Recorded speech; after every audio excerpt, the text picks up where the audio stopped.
les médias, l'industrie du numérique, le capitalisme numérique a compris que si tu isoles les gens, tu peux leur vendre ce que tu veux. Yes sir, what's up tout le monde? Bienvenue au What's Up Podcast, c'est votre animateur Jer Alain. J'espère que ça va bien, j'espère que vous avez passé une excellente semaine tout le monde. Cette semaine, qui qu'on reçoit sur le podcast, je suis très honoré de le recevoir pour une deuxième fois. C'est notre sagesse sur deux pattes. Et j'ai nommé Boucar Diouf. J'ai tellement aimé le recevoir sur le podcast.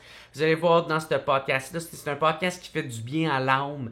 J'aime l'ambiance que Boucar il donne. J'aime ses réflexions. J'aime comment il prend le temps de parler des choses. J'aime voir comment il voit le monde à travers ses yeux. C'est un podcast que je trouve qui est très pertinent. Fait qu'un gros merci à Boucar d'être venu sur le podcast, d'avoir répondu à mes questions. C'était vraiment très plaisant.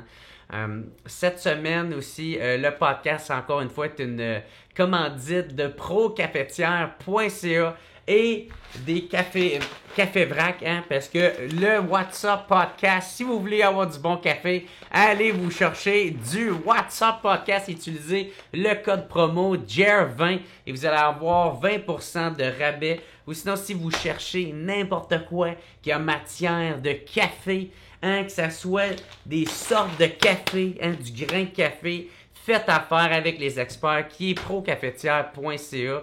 Ils s'occupent de tout, que ce soit des cafetières, que ce soit de réparer ou l'entretien de cafetières ou peu importe les accessoires en matière de café, c'est eux autres les experts. Allez les voir à leur boutique à Varennes ou sinon allez sur leur site internet procafetière.ca. Fait que bref, un gros merci de commanditer le podcast cette semaine.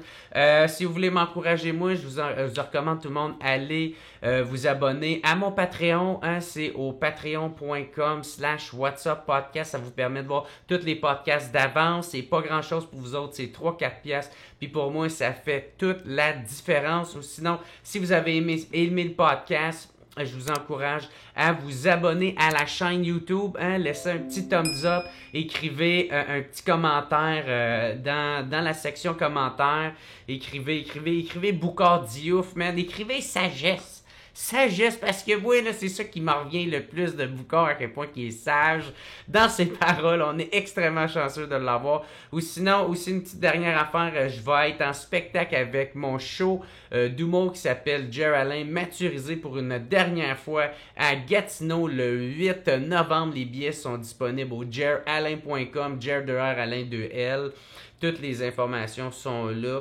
Ou sinon, ben ça va être pas mal ça pour cette semaine. Fait qu'encore une fois, un gros merci à Boucar d'être venu sur le podcast. Un gros merci à procafetière.ca et Café Vrac pour le café WhatsApp. Allez vous le chercher, il est au procafetière.ca.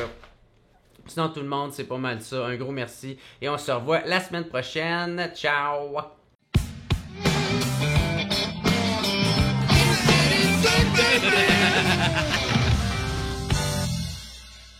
Yes sir. Bon ben what's up tout le monde, bienvenue au What's Up Podcast. Je suis tellement content de le recevoir, c'était prévu depuis une couple de mois, puis là on y est enfin. Je reçois encore une fois Boucar Diouf, un gros merci. Gère, ça va bien, ça va bien. Gros merci d'être sur le podcast. Content mon ami d'être dans ton sous-sol. Je vais voir si tu as des bibites d'humidité, tu sais. Ah, il y en a. Moi, je suis biologiste, alors je m'intéresse à la faune. Ah ouais. Ben là, il y a les centipèdes, là. Oui, voilà, oui. Puis là, ma blonde, comme je te disais, qui est biologiste, elle m'a dit d'arrêter de les tuer parce qu'ils sont super bons. Ah pour, oui, mais elle a raison. Ouais, elle m'a fait la même réaction que toi. Mais oui, c'est des prédateurs, les centipèdes, tu vois. Donc, les petites bibites vont les manger. Et les bibites d'humidité, les petites tu sais que ça ressemble beaucoup aux crevettes, hein. Ça appartient au groupe des crevettes. On appelle ça des isopodes. OK. Les crevettes. Alors ça, c'est quand t'en as beaucoup dans ton sous-sol, tu peux quand même faire bouillir, tu vas voir, ils vont rougir comme un homard. tu peux faire une soupe avec ça. T'es pareil comme ma blonde, ça me dit plein d'informations. Vive la biologie. C'est la vie, la biologie. T'as bien fait de choisir un biologiste, tu sais. Parce que les biologistes, ils s'intéressent à la vie, à la mort. Ça veut dire que plus tu vas vieillir, plus elle va s'intéresser à toi. Elle va pouvoir t'étudier après ta mort. Ah, moi, je pense que ça a déjà commencé aussi, là.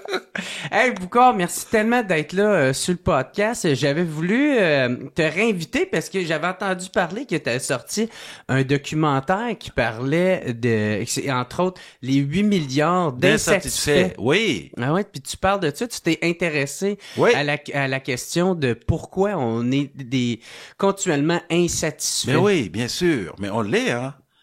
Je veux dire, c'est quelque chose qui est chez les humains et tu peux pas le changer. Je dis souvent aux gens, si tu veux, regarde quelqu'un comme Elon Musk ou Bernard Arnault, qui est parmi les hommes les plus riches. Ouais. Les gens disent tout le temps, il vaut 100 milliards. Il vaut 100 milliards. L'autre, il vaut 150 milliards. Jeff Et moi, Bezos, des fois, je prends la parole pour leur dire, non, il vaut rien. C'est ta blonde qui est biologiste, c'est de quoi je parle. Il vaut rien. En réalité, un individu, si tu le décomposes dans ses composantes de base, là, carbone, hydrogène, oxygène, si tu regardes dans les catalogues qui vendent les produits chimiques, il vaut pas plus que 500 pièces. 500 pièces. Mais regarde, ces gens-là ont réussi à accumuler suffisamment de ressources, parce que l'argent, c'est des ressources, n'est-ce pas? Pour vivre 30 000 ans, alors que leur espérance de vie est de combien? Maximum 100 ans, t'as été fini, là. Mais ils sont pas satisfaits. Ils continuent de chercher. Ils continuent parce qu'ils sont convaincus qu'en rajoutant 1 milliard, 2 milliards, ils vont être plus heureux, C'est-tu de quoi de bon, ça? Ben, je pense que ça fait partie des choses qui ont fait que l'humain a évolué beaucoup. L'insatisfaction. Notre survie. Oui, parce que si on mangeait juste de la poutine, puis ça va, là. Tu sais? Ouais. On mange une poutine, puis le lendemain, tu manges une poutine, puis t'es correct. Tu sais, c'est une autre poutine, tu changes la sauce brune, la sauce rouge, Victoriaville, Drummondville, tu sais. Tu sais, recommence la poutine. Mais sauf que l'humain, quand tu lui donnes une poutine, le lendemain, il veut autre chose. Il y en avait une plus grosse. Une plus grosse, il en veut avec des pickles, il en veut une poutine avec... Des saucisses. Des saucisses, oui. Du fromage en crotte. Ouais. Le fromage en crotte de 3 pistoles. Écoute, c'est ça l'insatisfaction, mais c'est inscrit dans notre ADN. Je disais que ça nous a fait évoluer, parce que ça explique le fait que nous, on n'est jamais sur place. On veut toujours aller plus loin, découvrir plus. Quand on a quelque chose, on veut, c'est une petite pirogue, il veut un pirogue à moteur, l'humain. Une fois que la pirogue à moteur, il veut une pirogue à 2 moteurs, un moteur plus puissant, une pirogue à 2 étages, il veut une pirogue, un bateau avec des toilettes, il veut un yacht jusqu'à ce que les gens arrivent à des yachts qui valent 500 millions, 600 millions, ils sont pas satisfaits encore. Ils veulent quelque chose de plus gros encore. Parce qu'ils sont convaincus, le cerveau leur dit, quand tu auras ça, tu vas être heureux. Mais quand tu l'as, tu te rends compte que le cerveau te dit, non, ça, je l'ai vu, là. Je veux autre chose. On s'entend. Oui, on s'entend, là, je veux autre chose maintenant. Ton yacht que t'as depuis 2 ans, là, je suis habitué à ça, je veux autre chose. Et donc, ce qui fait qu'on a cherché toujours à s'améliorer, à accumuler des bébelles, à développer des technologies, à augmenter tout ce qu'on invente, on le réinvente tout le temps. Et peut-être que ça a contribué aussi à nous hisser au sommet de l'arbre généalogique de la création, c'est l'humain. C'est ça. Ça, on peut dire que ça, c'est ça que ça a donné. Mais c'est un cadeau à double tranchant. Ouais, empoisonné. C'est un cadeau empoisonné parce que on ne peut pas être 8 milliards d'individus à vivre une insatisfaction illimitée sur une planète qui a des ressources limitées. Je sais pas si tu vois ce que je veux dire. Si chacun voulait avoir 100 milliards et on est 8 milliards, comment on va faire? Puis on a le potentiel, chacun essaye ça. D'autres plus que d'autres, mais il reste qu'on a tout ce potentiel-là. Mais ça vient de très loin dans notre évolution. C'est que moi, ce que je dis dans ce documentaire, où je parle beaucoup à un neuroscientifique français qui s'appelle Sébastien Boller. Je te recommande de le lire, d'accord? Oui. Oui. Ma blonde, elle me fera un autre résumé. Oui, exactement. Ta blonde va le lire puis te résumer en 3 phrases. Mais... Ouais, le bug humain. Oui, le bug humain. Nous avons dans notre cerveau une structure qui s'appelle le striatum, ok? Le striatum, c'est une vieille structure de notre cerveau, très ancien, quand on parle de cerveau reptilien. C'est très ancien. On le partage avec plein d'autres animaux, les oiseaux, les poissons. Puis, cette structure a un rôle fondamental dans la satisfaction de nos besoins de base. C'est nos besoins de base, ça veut dire être en sécurité, manger, se reproduire, trouver sa place dans le groupe. Qui suis-je? Qu'est-ce que je représente? Les luttes de pouvoir aussi. La reconnaissance. Ouais, la reconnaissance et le pouvoir. Tout ça, chaque fois qu'on accomplit une de ces choses-là, ton cerveau produit la dopamine et la dopamine irrigue le striatum et le striatum te dit, écoute, ça c'était formidable. Imagine si tu recommençais. Si tu recommençais et si tu faisais ça encore plus grand.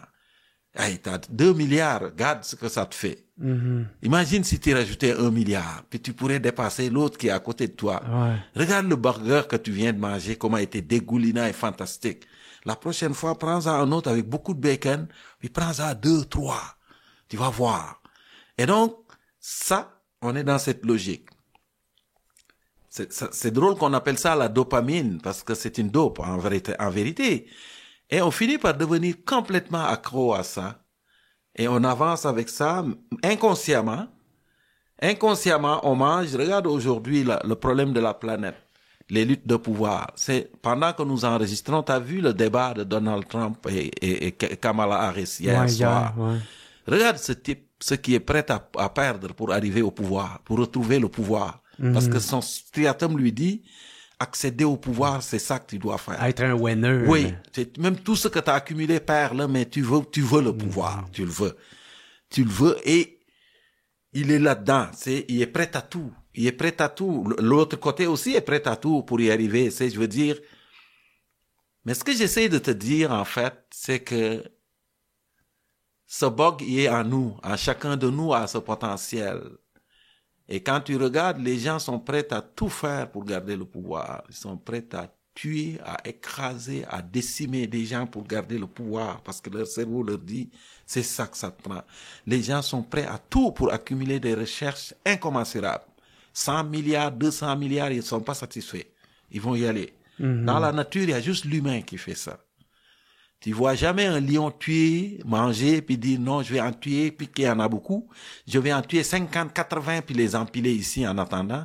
Tu verras jamais un écureuil, à la fin de l'automne, ramasser suffisamment de glands pour remplir le stationnement d'un Costco, c'est ça que Jeff Bezos fait. mais c'est-tu parce qu'il y en a pas la capacité? Je suis sûr que l'écureuil le ferait s'il était capable, tu sais. C'est juste parce que là, l'hiver arrive trop rapidement, fait qu'il faut qu'il aille se cacher. Oui, l'hiver arrive, mais il ramasse ce dont il a besoin dans la biosphère pour manger. Même les prédateurs les plus redoutables que sont les loups, les lions, quand vient le temps de manger, ils vont manger ce dont ils ont besoin.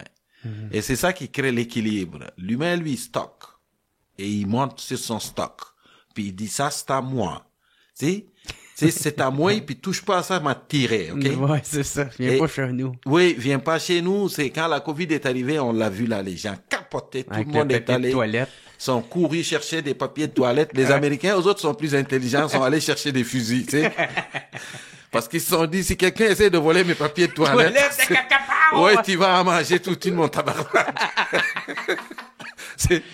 Mais ce bug-là, c'est le problème de l'humain et c'est ça qui mène la planète à sa perte. C'est ça qui rend la planète complètement obèse. Toute la planète au complet souffre d'un embonpoint. Tu sais, il y a des gens, l'obésité, c'est pas juste la nourriture. Il y a des gens qui ont des prédispositions génétiques pour ça, faut le préciser, qui viennent puis ils sont comme ça. Mais la grande majorité, c'est beaucoup la nourriture. Parce que ce système dont je te parle, le striatum, qui est voué à satisfaire nos besoins de base, il a été conçu à une époque où nos ancêtres avaient de la difficulté à manger. Donc, quand tu rencontrais un arbre fruitier ou tu es un animal, donc il disait, mangeant beaucoup, tu sais pas de quoi demain est fait. Puis souvent, demain, il y avait rien à manger. Sauf que nous avons le même système aujourd'hui, en 2024, mais dans un environnement où la nourriture est tellement abondante. Donc, c'est un héritage que l'évolution n'a pas désactivé. Puis s'il l'avait désactivé, peut-être ça nous aiderait un peu. Mais l'évolution n'a pas désactivé ça. Et on vit dans un environnement où il y a tellement de nourriture. Mais oui. et on mange. Il y en a plus qu'on en demande. Regarde les médias sociaux. Tu sais, je te parlais de ta place dans le groupe. C'est important de savoir quelle est ma place véritable dans le groupe, qui m'aime, qui ne m'aime pas. Qu'est-ce que je représente pour le groupe? À l'époque où on était des chasseurs-cueilleurs, c'était fantastique de savoir qu'est-ce que je représente. Je suis un chasseur, je suis un... Maintenant, cette place-là, les gens le cherchent dans les médias sociaux. Quels sont le nombre d'amis que j'ai, le nombre de clics que j'ai sur ma publication? De likes. Oui, de likes. Si le nombre de likes est inférieur à la fois où tu as posté ton truc dans ton... Ouais, puis la précédente. Oui, après, qu'est-ce qui arrive? Les gens vivent une anxiété d'exclusion. Ouais. Comme si c'est un loulou qu'on a jeté à l'extérieur de la famille. Ils vivent... C'est tout un des hauts puis des oui, bas. il y en a qui vont même enlever ça tout de suite pour dire non, je peux pas vivre ça. Et tout ça, les gens qui ont conçu les médias numériques, ok? Ils étaient brillants. Ils se sont entourés des neuroscientifiques qui leur ont expliqué comment racoler le cerveau humain. Ouais. Et le rendre addictif, le rendre complètement accro, et ils l'ont touché à ça. Regarde toutes les algorithmes, les vidéos, les affaires, tout ce qui s'appelle TikTok et compagnie, c'est juste, ça racole juste le système, le striatum chez l'humain. Tu regardes une vidéo, puis là, tout de suite, tu veux plus, tu veux en avoir un de 2 secondes. Maintenant, les jeunes et les moins jeunes, il y en a beaucoup qui sont pas capables de se concentrer sur quelque chose pendant longtemps, parce que c'est moins dopaminergique.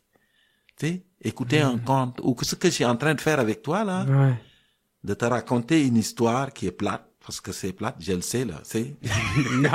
non, moi, c'est pour ça que je t'ai invité. C'est plate, mais il y a des gens qui seraient pas capables d'écouter ça longtemps parce qu'ils vont s'emmerder, ils ont envie d'autre chose rapidement. Ouais. Mais Il faut qu'ils soient entertainés. Il faut qu'ils soient entertainés, il faut que ton cerveau soit tout le temps sous l'effet de la dopamine, tout le temps. Tout le temps, et c'est une drogue. Et plus tu en prends une drogue, plus tu deviens dépendant à la drogue, plus tu en as besoin, plus pour éprouver la même sensation que le début. C'est quand tu l'as commencé, c'est ce qu'on appelle le renforcement. Et donc, grosso modo, c'est ça le documentaire que j'ai 3 milliards d'insatisfaits, c'est de dire comment pouvons-nous vivre sur une planète où tout le monde en veut toujours plus. Toujours plus grand, toujours plus d'argent, toujours plus de nourriture, toujours plus de sexe. Parce que c'est ça aussi, la sexualité aussi, ouais, c'est ça. Il y a là. le volet sexe Ouais. dans le documentaire. Ouais, sexualité, c'est la récompense ultime. C'est une partie de jambes en l'air, puis ton cerveau te dit, hey, un cocktail d'émotions, de molécules qui arrivent, qui te dit, ah, mon Dieu, que c'était fantastique. Hein? Recommence. Ah ouais. Tu sais, trouve-toi dans d'autres.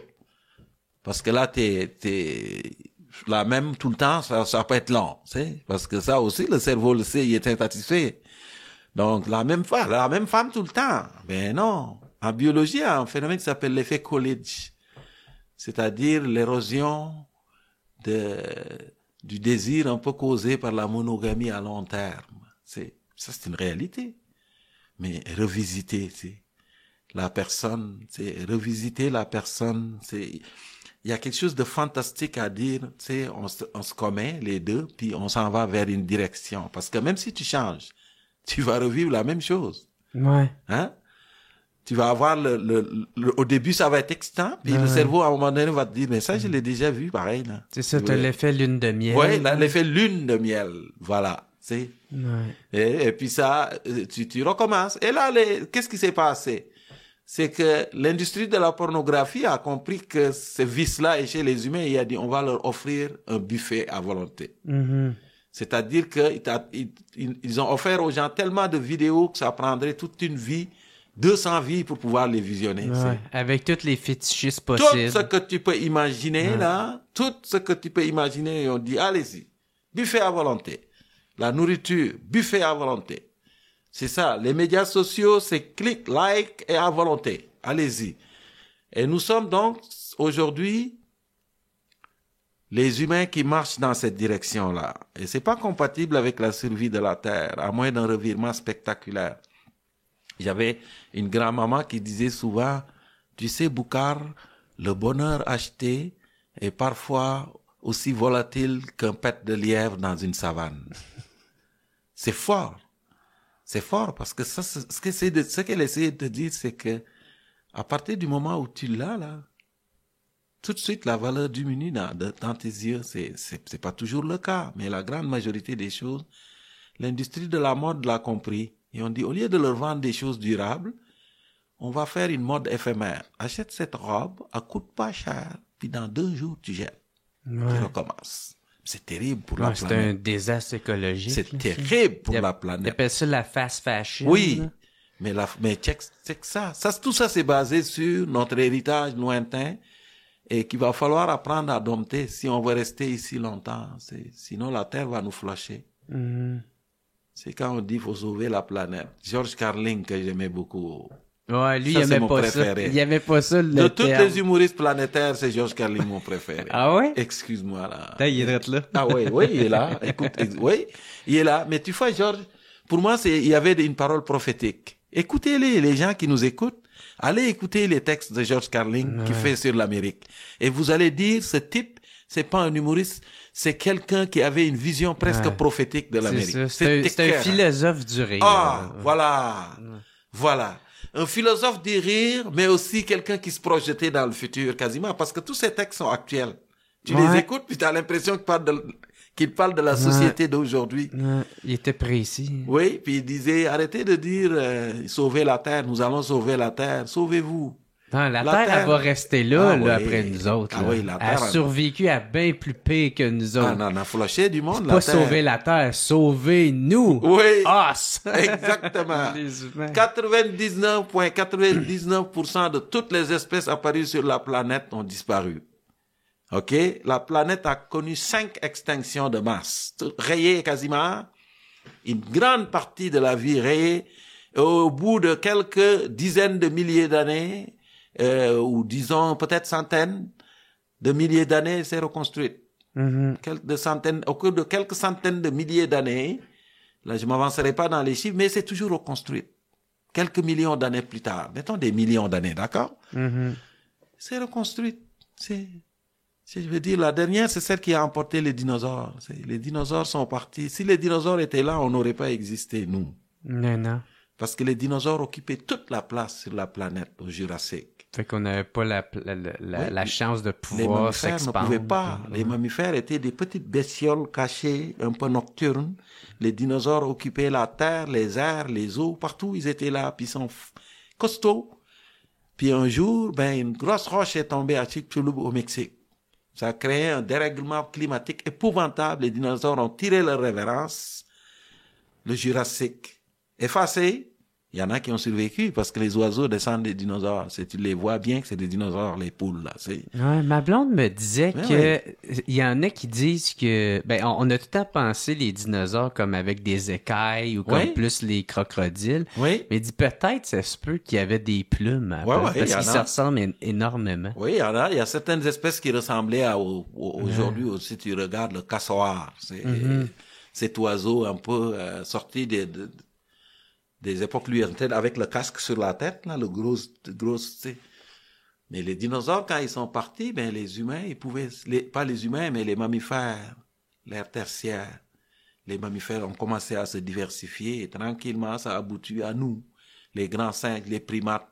L'humain est arrivé il y a 300 000 ans, c'est très jeune, mon gars, 300 000. L'humain moderne a 300 000 ans d'âge. Et il y a une image qu'on utilise beaucoup en biologie, on dit si on rapportait l'histoire de la Terre en une journée de 24 heures, l'humain est apparu sur la planète à 23h59 et 56 secondes. Il a 4 secondes d'existence. 4 secondes, et à cause de son génétique d'insatisfaction, qu'il pousse toujours à vouloir mieux, à vouloir plus, en 4 secondes, il a réalisé ce que la nature a mis des millions d'années à fignoler. Regarde, en seulement quelques siècles, c'est-à-dire la révolution industrielle, maintenant, l'humain a appris à voler. Il vole. Ouais. Alors que la nature a consacré plus de 3 milliards d'années de recherche et développement pour aboutir aux ailes des oiseaux. Tu vois ce que ça fait? L'humain a appris à voler avec la voiture et il a battu la pointe de vitesse du guépard. Les avions lui ont permis de donner une leçon de vol au faucon. Avec les sous-marins, il côtoie les baleines dans les profondeurs marines. Il a réussi même à aller voir ces d'autres planètes en 4 secondes. 4 secondes. Et donc, regarde en 4 secondes ce qu'on a fait avec ce tableau extraordinaire qu'est la biosphère. C'est tellement hot, là. La nature a peint le tableau le plus extraordinaire de la planète. C'est la planète, c'est la biosphère. Tout est régulé. Tout est régulé minutieusement. C'est par le temps, la recherche et développement. Des fois, là, je regarde un bourdon, c'est. Je suis chez moi, là, puis je regarde un bourdon sur mes fleurs. Puis je peux passer, là, des minutes à regarder ça, puis des fois, je dis, stick, c'est hot. Tu sais. Et ça, j'ai appris ça au Québec. Le hostie. C'est hot. Oui. Dit par un Africain, c'est lettre pareil. Non, je trouve ça beau, au contraire. Ouais, mais on le prononce toujours mal. Le hostie, c'est hot. Non, mais moi, je trippe tout le temps, man. Tu sais, quelqu'un, hostie, qui vient d'ailleurs puis qui s'est enraciné dans la culture québécoise puis qui utilise des expressions de même, là. Ah, moi, je trippe en tabarnak. J'avais entendu un jour des amis Lino communiquer entre eux, j'étais étudiant, puis il y en a un qui dit à l'autre, hey man, il m'en a crissé un, je m'en contre-crissé, mais là, quand il m'en a recrissé un, j'ai décrissé. Et son copain lui dit, ta crise m'a bien fait, tu parles d'un petit Christ, oui. Là, j'ai dit, c'est fantastique. Voilà un peuple où, avec un seul mot, tu peux mener une conversation. Oh ouais, faire une phrase complète. Ah non, j'ai dit non, les Schtroumpfs peuvent aller se rhabiller en rouge, c'est sûr. mais ouais, c'est ça. Regarde ce tableau. Ouais. C'est pas beau, là, un bourdon. Ça, mais je suis allé à Paris quand je tournais le documentaire. Ouais.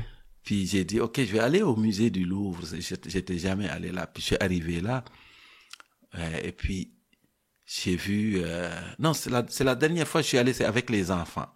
Puis on est allé au Louvre, puis là, j'ai vu les gens se battre, la Joconde, tu sais. Les gens capotaient sur cette espèce de nature morte d'une femme qui est dessinée. Mm-hmm. Et j'étais assis là, puis j'ai regardé ça, puis mon fils m'a dit, t'as l'air de pas t'ennuyer là, de pas aimer ça. Puis j'ai dit, écoute, Anthony, je trouve ça fantastique, parce que l'art, c'est quelque chose d'extraordinaire chez l'espèce humaine, ça peut faire beaucoup de bien. Mais je trouve ça tellement épouvantable de circuler dans cette ville qui est morte. Il n'y a rien qui vit là, quasiment. À part les humains, les pigeons. Tu regardes là, même les arbres, t'as des platanes, c'est comparé à Montréal, mettons. Puis là, j'ai dit, c'est fou parce que moi là, l'émotion que j'éprouve en regardant un bourdon, l'émotion. J'éprouve même pas le centième de ça en regardant ce dessin. Pour moi, le bourdon, c'est une œuvre fantastique qui a été dessinée depuis 150 millions d'années, quand les plantes en fleurs sont apparues sur la planète. Les guêpes, certaines guêpes, les guêpes qu'on appelle les sphécidés en biologie, certaines guêpes ont décidé de dériver. Oui, de dériver. Les guêpes pas décidées, parce qu'on ne peut pas dire décidées, mais ont évolué. Ouais. Pour générer les abeilles. Les ancêtres des guêpes, c'est les abeilles sont les guêpes sont les ancêtres des abeilles et des fourmis aussi d'ailleurs. Et ces guêpes-là qui étaient des prédateurs ont profité de cette nouvelle ressource qui était les plantes à fleurs et ont délaissé progressivement la prédation pour devenir des collaborateurs des plantes à fleurs. Ouais, parce qu'une abeille, ça vient pas te faire chier pantoute. Non. Et sont devenus, et ils pollinisent les plantes en échange de nectar et de pollen, tu sais.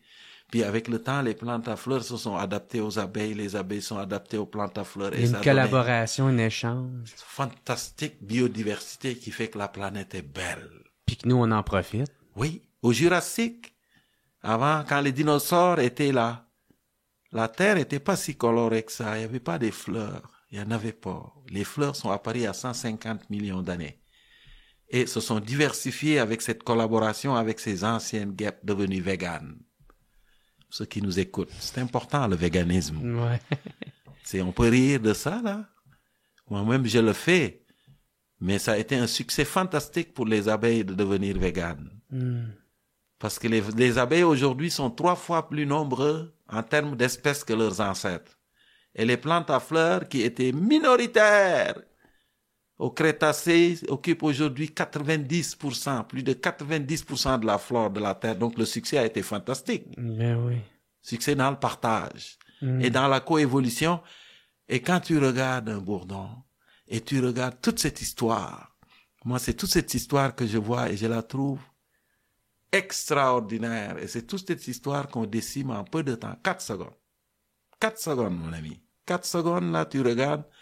Tous les jours, t'entends dire les abeilles disparaissent, les abeilles. Puis là, les gens disent, ah ouais, on va aller planter des fleurs.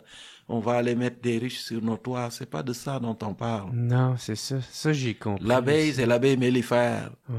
Il y a 20 000 espèces d'abeilles sur la planète. C'est de ça dont on parle. Ouais. Différentes. On parle de l'abeille sauvage. Oui. 20 000 espèces d'abeilles sauvages et t'as l'abeille mellifère. Il y a un scientifique canadien qui s'appelle Lawrence Parker qui disait l'abeille mellifère est à la diversité des abeilles ce que le poulet est à la diversité aviaire. C'est pas l'oiseau. C'est comme si on braquait nos jumelles sur le poulet en disant voilà les oiseaux. Tu sais? OK. Tu comprends ce que j'essaie de dire? Ouais. Alors que les abeilles, c'est les bourdons, c'est les petites abeilles, c'est des grosses, c'est des abeilles qui colonisent des orchidées. C'est des abeilles qui vont même se parfumer dans les orchidées pour aller séduire les femelles, tu sais? Pour aller pendant les parades nuptiales. Et c'est ça, la beauté dont je te parle. Si on était ici au Jurassique, quand les dinosaures étaient là, la Terre aurait été terne à nos yeux. Grâce à cette collaboration, la Terre est devenue magnifique. Avec les odeurs, les parfums, les fleurs au printemps. C'est fantastique. C'est une histoire extraordinaire. Parce que tout le monde a su trouver sa place sans trop en prendre. C'est ça que tu veux. La collaboration, hier, c'est ça. Ouais. C'est ça que je veux dire. La collaboration, le partage.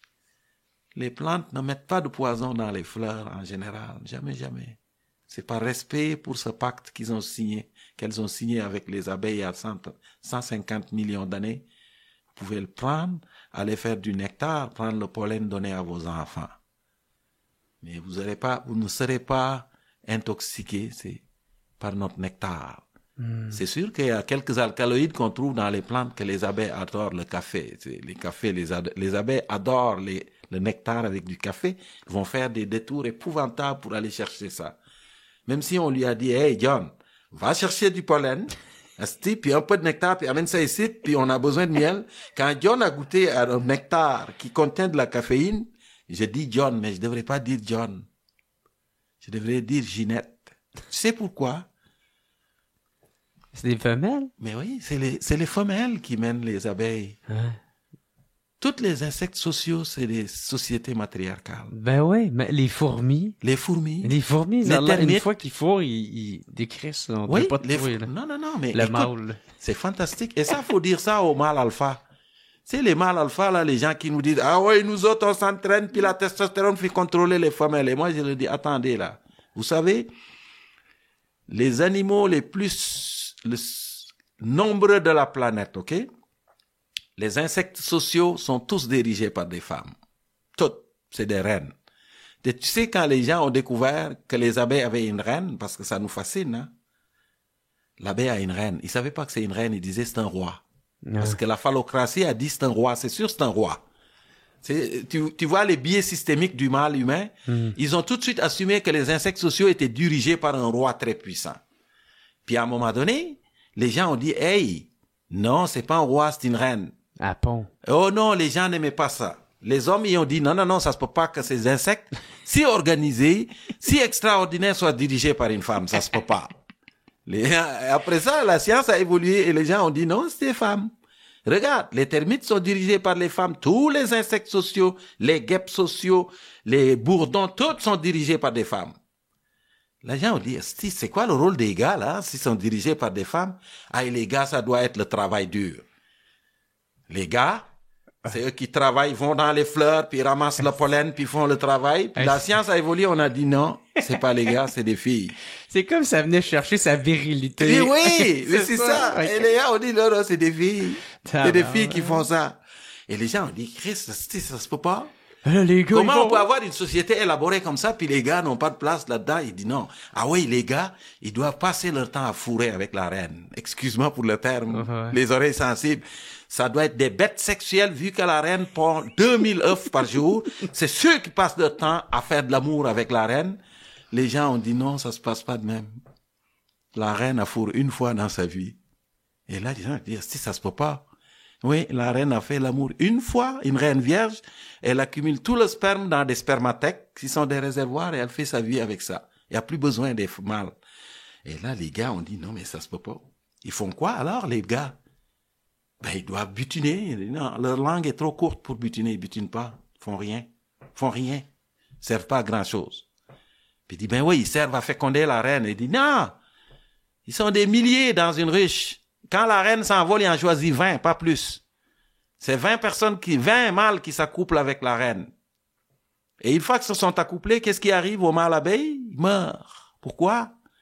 Parce qu'une fois qu'ils sont accouplés avec la reine, leur pénis s'arrache avec le restant du corps, tu sais. Ta bisoune et une partie de l'estomac reste, ta palourde royale va être pluguée sa reine, elle va partir avec la palourde puis tu crèves. Tu viens au monde pour une job et 99% ne voient même pas la reine, vont mourir sans rien faire. Et ça, les hommes n'ont pas aimé ça. Astic, ils ont détesté ça. Ils ont puis ils se sont rendus compte que c'est ça, en fait. C'est ça la vérité. La vérité, elle est là, c'est une... je parlais des mâles alpha. Ouais. Ça, faut le rappeler ça. Un mâle alpha, là, ce n'est pas quelqu'un qui mise sur sa force physique pour dire je vais dominer la femelle et je vais la maintenir. Puis quand les gens en parlent, ils parlent des loups. Ils parlent des loups, mais il faut qu'ils réalisent que les loups, les mâles alpha, c'est beaucoup plus des guides que des gens qui imposent la force. Ouais, Dans le monde animal, un mâle alpha qui impose sa domination par la force, ça dure jamais longtemps. Chez les mammifères, c'est très rare. Les loups, le mâle alpha, il est là pour régler les chicanes, pour s'arranger pour que tout le monde soit bien. Tu sais? C'est vrai qu'il impose aussi le respect. L'autorité. Mais c'est pas ça, le mâle alpha. Chez les chimpanzés, les mâles alpha qui règnent en disant je vous impose notre force, ils finissent toujours par être détrônés. Et ils finissent terriblement. On a vu chez les chimpanzés, les femelles, les mâles satellites qui étaient dominés par un mâle alpha très violent, tuer le mâle. Ça s'est passé au Sénégal, c'est dans la littérature, lui arracher les couilles. Et même manger sa chair à la fin. Ah ouais, les lapins aussi font ça. Mais écoute, un mâle alpha, le mâle alpha, il doit être bien vert. Ouais. Les gorilles, si tu joues le mâle alpha, puis tu te tapes en disant je vous emmerde, puis tu contrôles les femelles vont te crisser là, puis partir ailleurs avec un autre mâle. Alors, et ça, c'est important de le rappeler aux jeunes qui cèdent à cette philosophie sortie du précambrien, là, qui est tenue par certains jeunes sur la toile qui sont là, qui s'entraînent, puis qui disent, Asti, nous autres, on est forts, puis l'important, c'est de diriger les femmes, puis de les maintenir de même. C'est du n'importe quoi. Ouais. C'est du n'importe quoi. Puis moi, je dis aux gens, si tu vois ton enfant s'approcher de cette philosophie, tasse-le le plus loin. Par des arguments comme ce que je viens de dire. C'est la vérité. C'est la vérité, tu sais, je veux dire, je sais même pas comment on est arrivé à ça, mais en tout cas, j'ai fait un détour. Avec les insectes. Oui, ça. je parlais des insectes sociaux. Je parlais de la beauté de ces animaux-là. Je parlais de l'importance du partage. Parce que c'est la façon de dompter le striatum. Ouais. Tu sais, je t'ai parlé du striatum. Ouais, c'est ça, si on en revient au documentaire, c'est ça, tu parlais Le partage, la Ouais. bienveillance, la solidarité. Tu sais, aimer l'autre. C'est juste aimer la nature. La nature a tout. Le bonheur, là, il y a plein de choses que tu peux retrouver là. Juste de contempler un bourdon, moi, ça me procure une joie immense. D'être dans les fleurs, de sentir l'odeur du matin, d'être à côté des arbres qui nous soignent. Les plantes nous soignent. On a vécu 99% de notre vie comme chasseurs-cueilleurs. N'est-ce pas? Ouais. Et on a commencé à habiter des villages il y a 10 000 ans, c'est au néolithique. On ne peut pas se départir de 99% de notre existence du jour au lendemain et s'enfermer, puis dire la nature, ça, on se fait juste pour dominer, pour détruire. Puis aujourd'hui, en biologie, il y a un concept qui s'appelle la biophilie.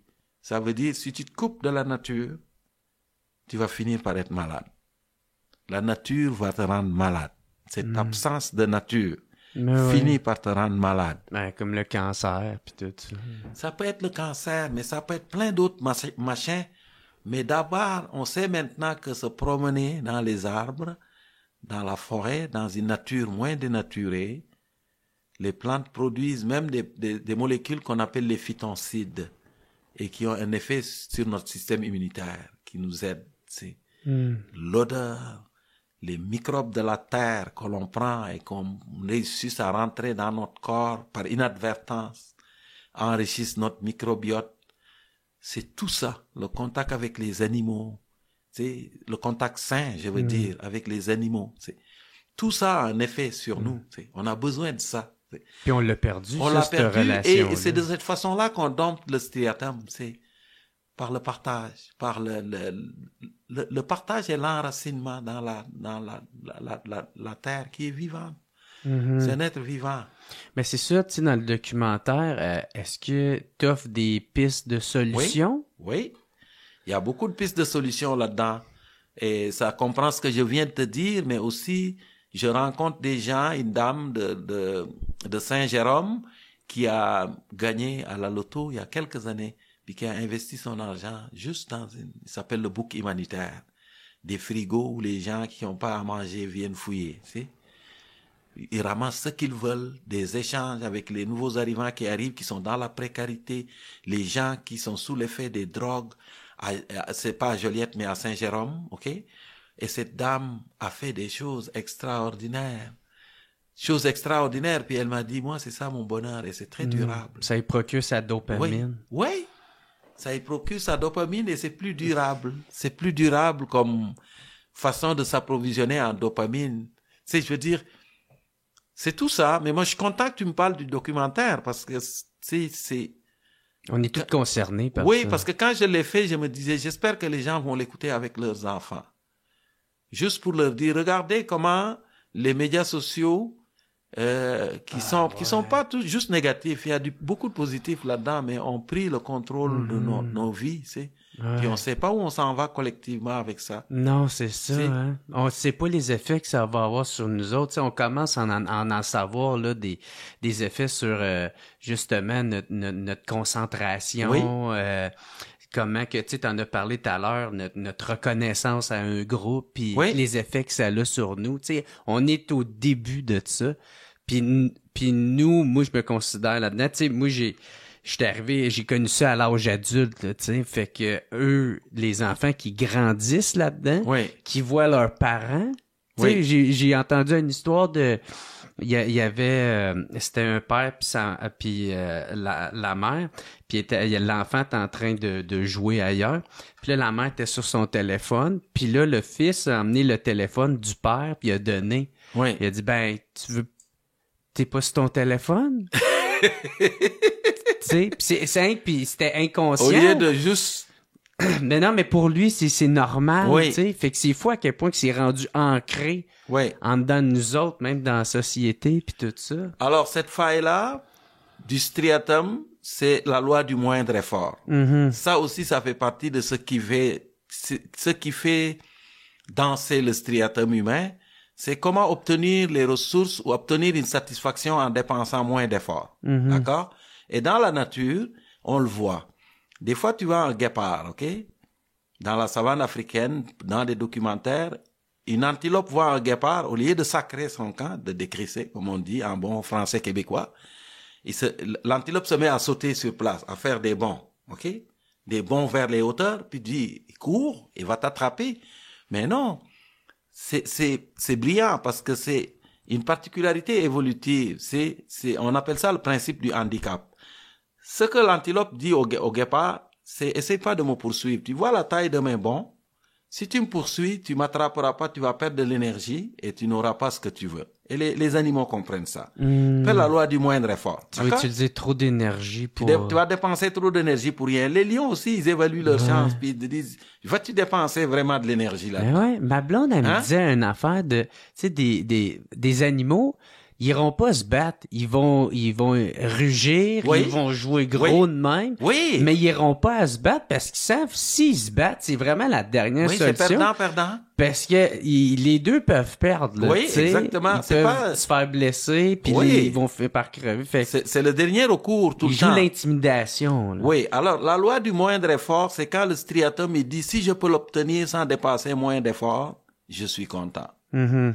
Parfait, je vais avoir de la dopamine. Et regarde, toutes les bébelles qu'on nous vend sont basées là-dessus. Vous allez avoir une laveuse où tu n'en as rien à faire. Chargement frontal par dilatadistique, laveuse à commande vocale. Depuis que la technologie est arrivée, on a ciblé ça. Regarde juste la télé, la télévision. Avant, les gens, ils marchaient, ils s'en allaient voir des gens dans la rue, puis ils parlaient, il n'y avait pas de télé, d'accord? Tu te déplaçais. La télé est arrivée, on a dit, c'est quoi, pour voir des gens, là, t'as même plus besoin de sortir. Tu vas t'asseoir, puis tu regardes la télé, regarde. Ils sont là, les gens. Tu sais.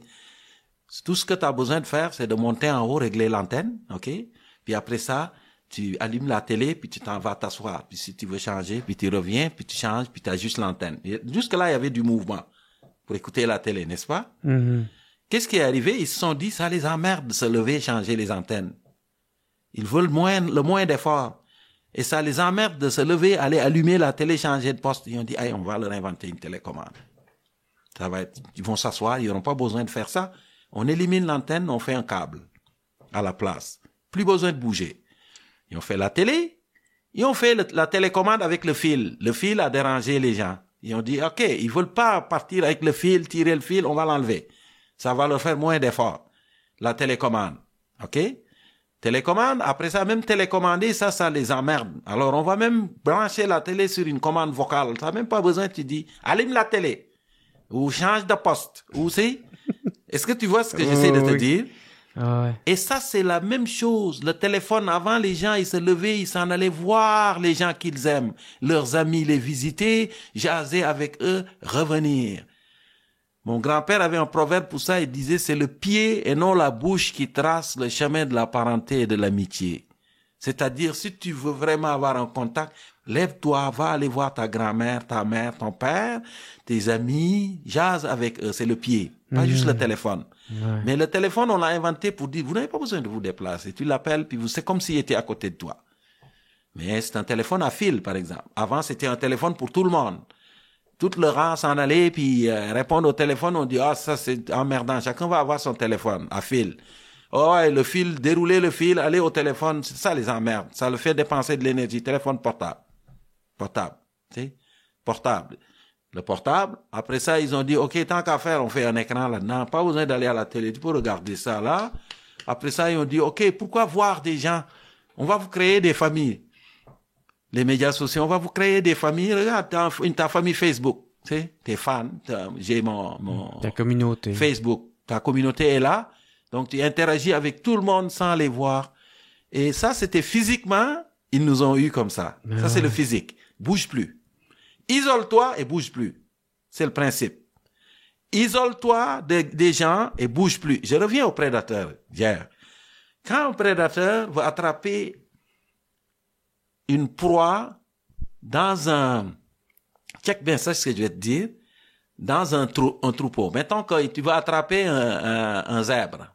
Les lions veulent attraper un zèbre. Et les zèbres sont en méchant groupe. Qu'est-ce qu'ils font? Ils finissent par en isoler un. Ouais. Ils l'isolent. Parce que quand tu es isolé de ton groupe, tu deviens vulnérable. Regarde bien où je vais aller avec toi maintenant. Les médias, l'industrie du numérique, le capitalisme numérique accomplit que si tu isoles les gens, tu peux leur vendre ce que tu veux. Parce que toute leur vie va devenir toi, eux. Tout ce qu'ils vont faire va être basé sur ce que tu leur as donné, le bidule qu'ils ont entre les mains. Et donc, tu peux leur vendre toutes sortes d'affaires. Ils sont aussi vulnérables que le zèbre dont je te parlais tantôt, d'accord? Physiquement, ils nous ont isolés. Mais oui. Physiquement. Ils ont isolé le reste du troupeau. On n'a jamais été aussi seuls, c'est recroquevillé. Maintenant, ils ont dit, ça c'est le physique. Maintenant, on va pousser la chose plus loin. Il faut aussi les isoler intellectuellement. Donc, faut aussi contrôler le cerveau. Et pour contrôler le cerveau, rien de plus simple que de dire tout ça là, de penser à des choses, écrire un texte, écrire un livre, composer une chanson, tout, apprendre la musique. T'as pas besoin de ça. On a l'intelligence artificielle pour toi. Tu vas juste lui dire ce dont tu veux, il va te le faire, sans que tu réfléchisses rien. Qu'est-ce qui va arriver à notre cerveau à long terme avec ça? On sera plus capable de créer. Et je ne suis pas en train de dire qu'il n'y a pas du positif dans l'intelligence artificielle. Je veux juste te dire que Tu veux nuancer. l'objectif ultime, c'est de dire isolez-vous les uns les autres, ne faites plus rien physiquement et intellectuellement, restez patates. Et nous, on va avoir le pouvoir sur votre vie. Même aller au travail, rencontrer des collègues, manger à la cafétéria, jaser ensemble, se chicaner, faire du mémérage, ça fait partie de la vie. L'industrie du numérique, on dit, c'est pas important ça. N'allez même plus au travail. Restez chez vous, travaillez en arrière de votre ordinateur, puis prenez 5 repas par jour, entre 2 pauses, C'est terrifiant, pareil. Mais non, mais regarde, c'est ça la vérité, là. La technique, c'est d'isoler les gens. Isole, c'est la technique des super prédateurs. Isole, et plus tu es faible et plus tu es isolé, plus tu vas devenir vulnérable, mais tu feras plus rien. C'est la loi du moindre effort. Puis plus c'est facile à ce que je te vends ma patente. Tout ce que tu veux, je te le vends. Et je te l'amène à la maison. Sors pas, par exemple. Parce que si tu sors, tu peux même te faire influencer par quelqu'un d'autre. Reste à la maison. On va te le livrer. Même si tu es pressé, on va te le faire en 45 minutes. Prends la carte express. C'est fou, pareil, hein? Ben, c'est ça la vérité. J'avais jamais vu ça sous cet angle. Non, mais je te dis, si on les laisse sur cette tangente, même l'école, ils vont l'éliminer. Rassembler des gens pour enseigner. Et ils sont là-dessus. Ceux qui disent aux gens, vous n'avez pas besoin de dépenser dans des écoles des enseignants qui coûtent cher. Nous avons des enseignants qui sont qui n'existent pas. L'intelligence artificielle va vous générer un prof de maths. Dans le cloud. Oui, un prof de maths. Et vous n'avez pas besoin d'aller à l'école. Tout est là pour que vous puissiez enseigner à vos enfants assis dans le salon avec vous. Ne sortez pas. Restez chez vous. C'est ça, là. Toi, ça serait quoi, tu dirais, de faire exactement le contraire? Ben, qu'on ait une ligne où ce que, justement, qu'il y ait plus de social, qu'il y ait plus Il faut se débrancher un peu. Faut se débrancher, faut revenir à l'essentiel. L'humain n'est pas fait pour être isolé. Regarde, Jer, quand la COVID est arrivée, c'est exactement ce qu'on a vécu. Le microbe nous a menacés et on a dit, isolez-vous les uns les autres. Allez-vous-en, isolez-vous. Et qu'est-ce qui est arrivé quand on a isolé les gens physiquement entre eux aujourd'hui? Une épidémie de santé mentale. Ben ouais. Puis tout le monde se méfie des uns des autres. S'il y a un domaine dans lequel, si vous avez un enfant qui veut aller en médecine ou dans les sciences de la santé, dites-lui d'aller en santé mentale. À l'heure où on se parle, c'est le domaine de l'avenir. Parce que quand tu isoles les gens, ils deviennent malades. L'humain n'est pas fait pour être isolé. L'humain, c'est un animal social. Quand tu l'isoles, il vit une anxiété d'exclusion. Pour la même raison que quand tu fais une publication qui lève pas, tu capotes, là. Parce que si tu dis, les gens m'ont rejeté, ou quand tes commentaires négatifs, puis tu dors plus. C'est ça. Quand tu isoles physiquement les gens, c'est ça que ça fait. On est des animaux sociaux. On est fait pour côtoyer des gens, pour parler avec eux, même si on n'aime pas leur odeur, on n'aime pas leur opinion, pour se chicaner avec eux, pour mémérer, pour se toucher, pour partager des choses, pour rire ensemble. C'est ça l'espèce humaine. C'est un animal social. Social comme chez les termites, comme chez les abeilles dont je te parlais, tu vois. Les abeilles, tu enlèves la reine puis ils capotent. Ben, ils meurent. Ben, ils capotent. Non seulement ils capotent, mais ça devient le chaos total. Ils savent plus quoi faire, tu sais. Mais ils ont besoin les uns des autres parce que chaque individu a une place, tu sais. J'ai caricaturé un peu les mâles des abeilles, mais ils ont un rôle, tu sais, dans la colonie. Ils servent à ventiler la colonie quand il fait chaud. Et leur présence aussi dope la productivité des ouvrières, qui augmente la quantité parce qu'il faut les nourrir en plus, tu sais.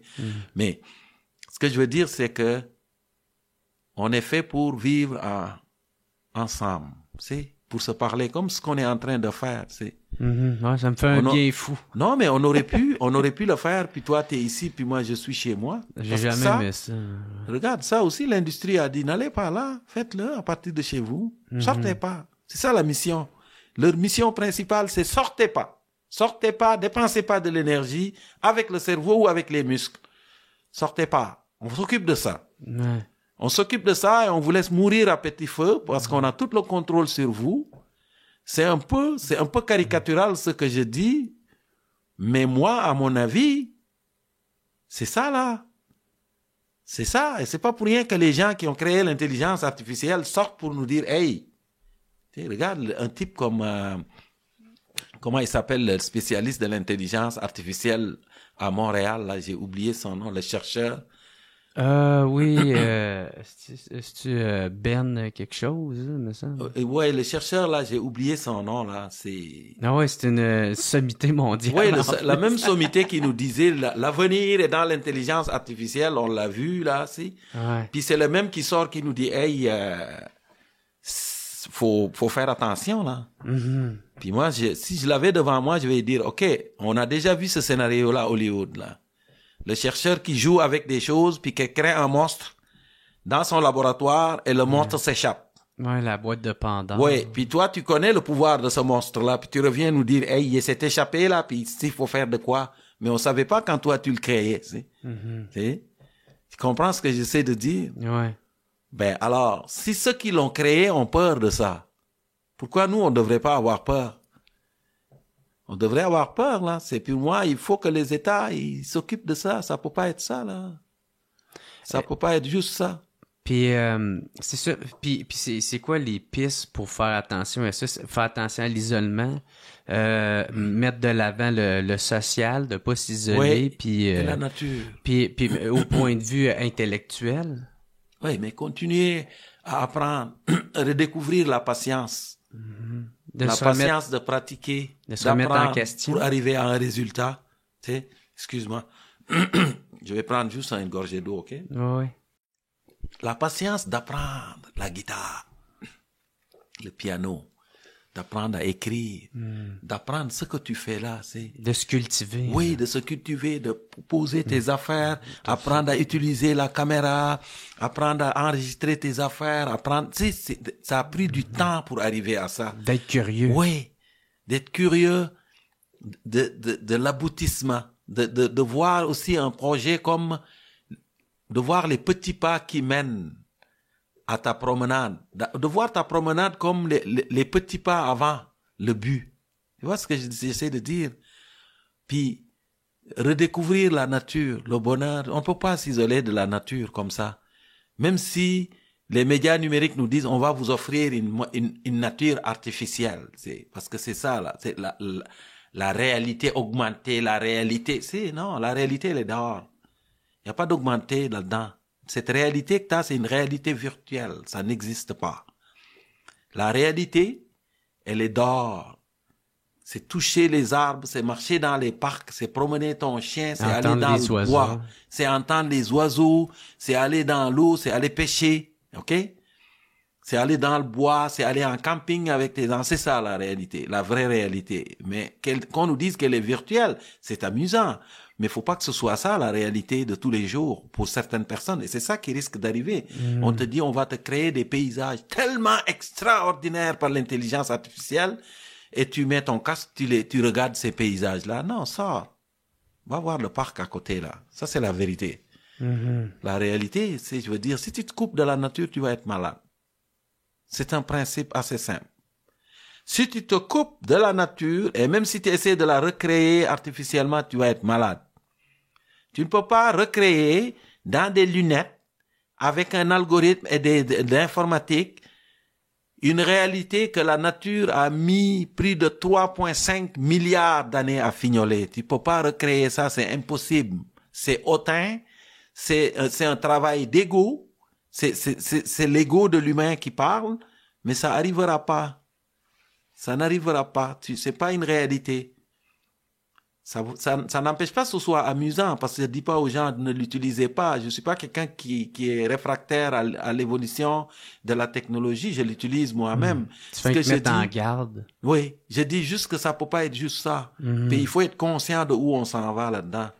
Où on s'en va, c'est l'isolement. Toujours l'isolement. Isolez-les. Isolez-les. La technique du super prédateur. Google. Les GAFAM, c'est les super prédateurs de l'industrie. Non, oui.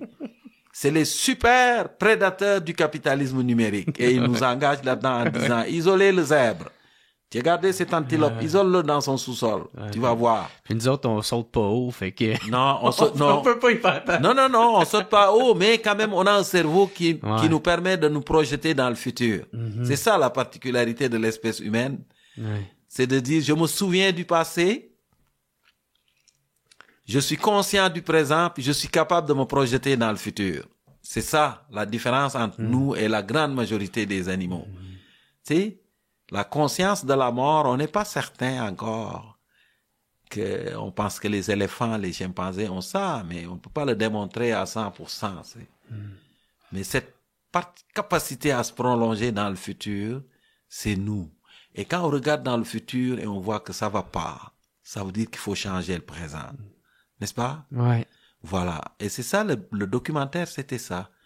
Comment faire pour changer le présent parce que le futur n'est pas rose, guys, là. On est toute une gang, 8 milliards à marcher vers le précipice, mais on n'est pas capable d'arrêter. Qu'est-ce que vous pensez qui va se passer? Quoi? Ce sera pas la fin du monde, mais ça, c'est la situation, ça va être dramatique, là. On est 8 milliards à marcher vers le précipice, à voir tous les pollinisateurs, les insectes disparaître. Ça meurt, il n'y a rien à foutre. Non, mais Puis quand tu regardes, c'est un drapeau levé, par mais exemple. c'est un drapeau rouge, parce que sans les insectes pollinisateurs, c'est pas juste les abeilles, là. Sans les pollinisateurs, on est cuit, là. Tu sais, les Chinois, à un moment donné, ont eu un problème où ils avaient des plantations de pommiers, puis il y avait plus d'abeilles, parce que tout avait disparu. Il fallait qu'elle les polliniser. Avec des pinceaux. Ouais. Hein? Des tiges. Puis ils se sont rendus compte que c'est infaisable. Tu sais, une abeille, là, pour fabriquer 2 kilogrammes de miel, si tu savais, ils font plusieurs fois le tour de la Terre. Et ils visitent tu peux même pas imaginer le nombre de fleurs que les abeilles visitent pour faire ça. Chaque ouvrière visite en moyenne 700. Pour arriver à ça, là, 700 fleurs par jour. Gratuitement. 35% de ce que nous mangeons, dépend du travail des abeilles. Ouais. Ça veut dire que si on pense que c'est pas plus important que tout le reste, le numérique puis tout, ben le futur va être triste. On disparaîtra pas, mais notre alimentation va être plate en tabarouette pour la grande majorité de la population. On va manger des céréales parce que ça au moins c'est le vent qui pollinise ça. On va manger des céréales puis des patates. Ah, Bouka, parce que là, le temps, il avance, puis je veux te parler d'un autre sujet, là. C'est un article que tu as écrit dans la presse, parce que tu écris dans la presse. Puis tu parlais justement de Gabriel Nadeau-Dubois, la sortie qu'il avait faite quand il parlait que, ben, dans le fond, il accusait Paul Saint-Pierre Plamondon de vouloir faire l'indépendance du Québec contre les immigrants. Puis C'était trop gros.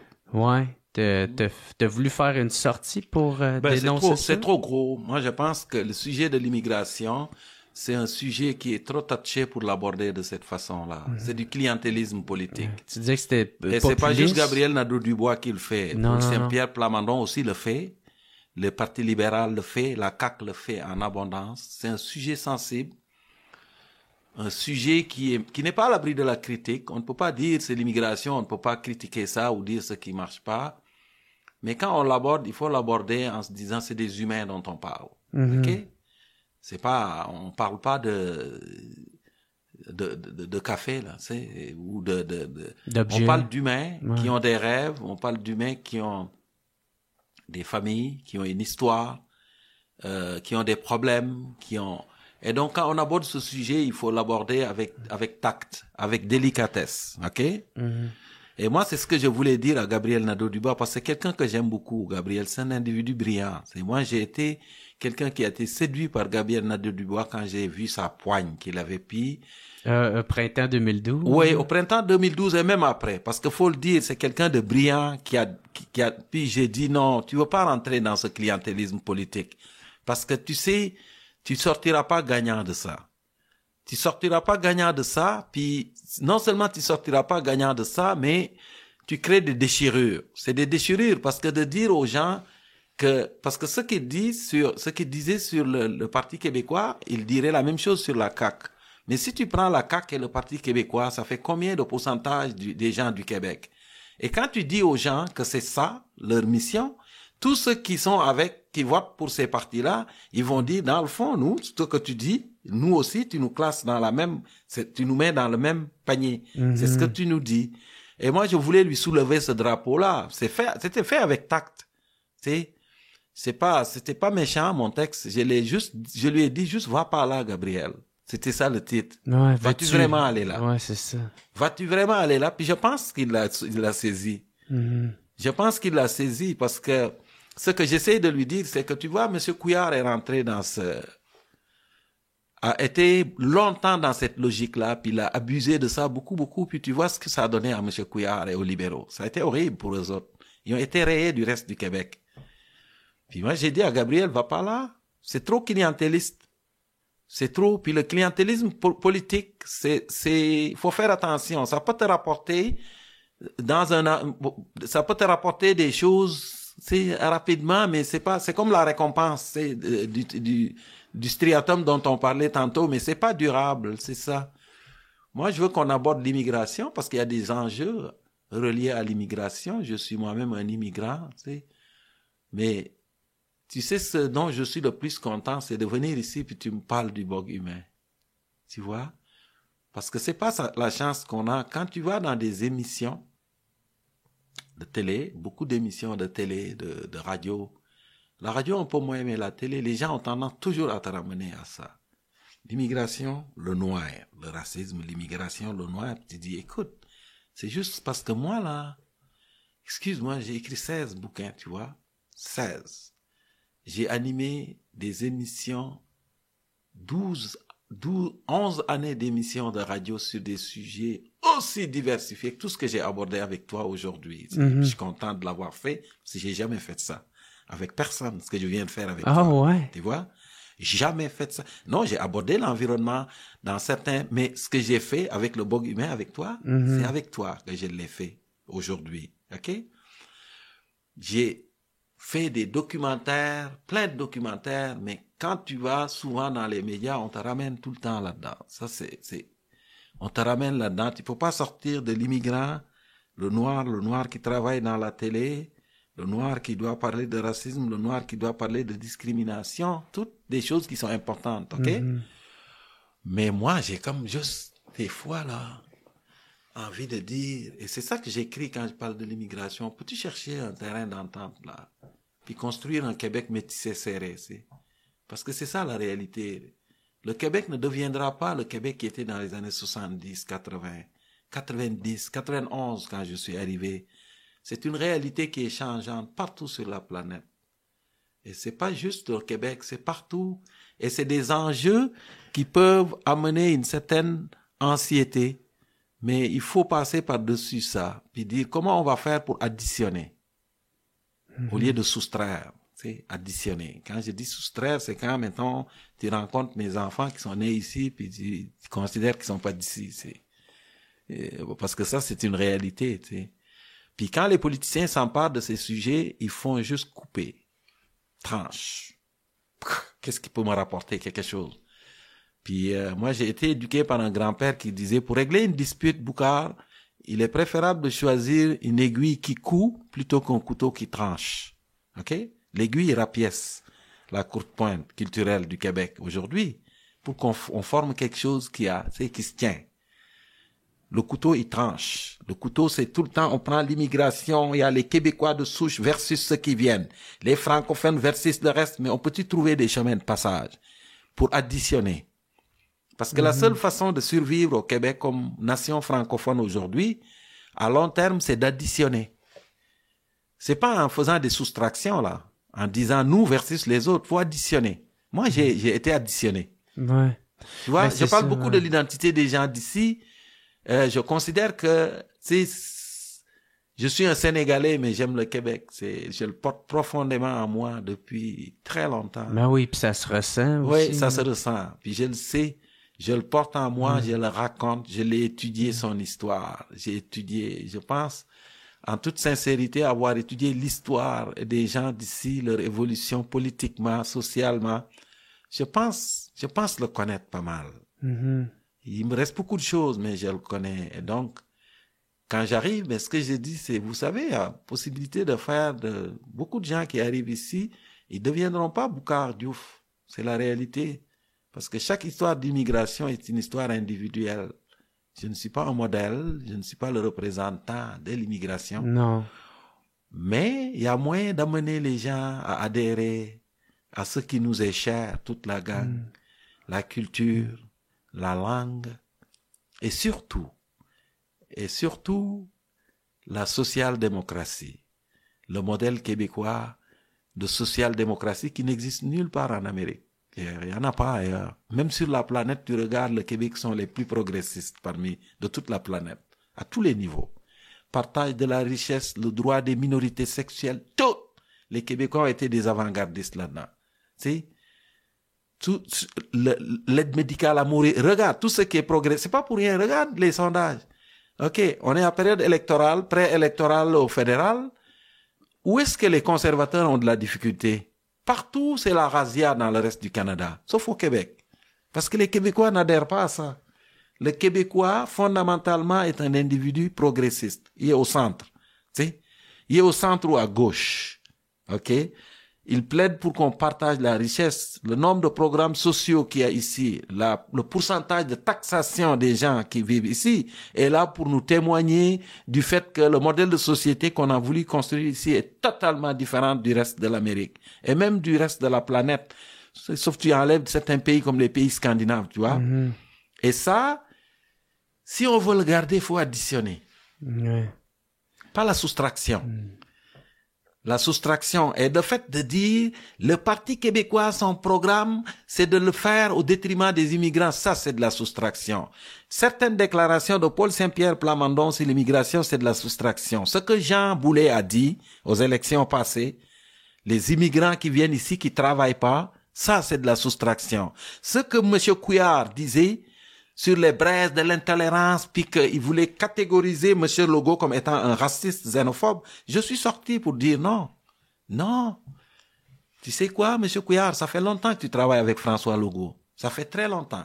C'est pas parce que tu brigues un mandat que tu vas dire aujourd'hui que tout ce qu'il fait, c'est vraiment pour détruire les immigrants. Tu comprends? Il y a aucun parti n'est à l'abri de ça, à quelque part. Ce que j'essaie de te dire, c'est que de tous bords, il faudrait qu'on prenne des pincettes et on aille avec de la délicatesse. Et ça ne veut pas dire qu'on ne peut pas parler de l'immigration, là. Je veux dire, c'est pas interdit de parler de l'immigration. Puis si les choses marchent pas, on a le droit de dire ça marche pas. Ça marche pas pour s'ajuster, tu sais. Mm-hmm. Puis c'est ça, mais il faut le faire avec délicatesse, en sachant que c'est des gens. Parce que ça rebondit très fort chez les gens. Moi, si j'étais arrivé au Québec, là, mon ami, à l'époque des dernières élections, puis j'entendais Jean Boulet ce qu'il disait sur les immigrants, là, où j'entendais le discours sur l'immigration, tout parti confondu, hein, et je le répète encore. Parce que ce que dit là, c'est pas juste Gabriel Nadeau-Dubois, c'est tout le monde. OK? Puis j'entendais le discours autour de l'immigration, là. Tu on va nous louisianiser, c'est gros, là, des mots, là. Moi, si j'étais arrivé au Québec, en cette période-là, puis j'ouvre la télé, puis c'est ça que je vois, pas sûr. Pas sûr que je serais devenu le Boucard qui est devant toi.